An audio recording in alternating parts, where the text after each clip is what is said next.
يلا بينا نعمل سموك تركي تحفة وخطير. اول حاجة هنعمله محلول نقع.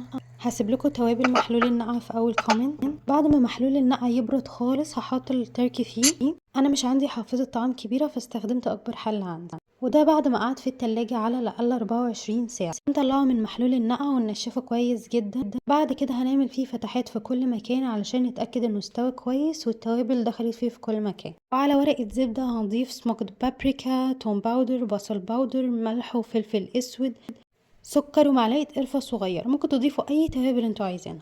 ممكن كمان تضيفوا زعتر وتشيلوا سموكد بابريكا، يعني شوفوا ايه التوابل اللي انتوا بتحبوا. بعد ما نتأكد انه اتغلف كويس جدا بالتوابل هنبتدي نغلفه كويس جدا، مرة بورق زبدة ومرتين بفايل.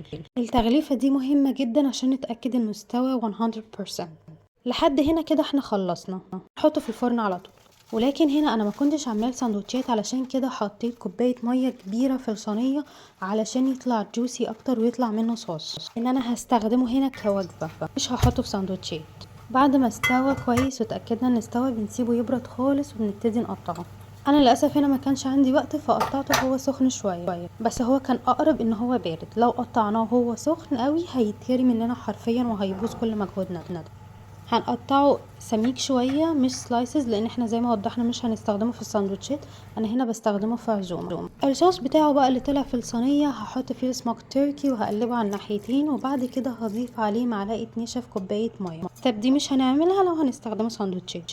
ورمضان كريم.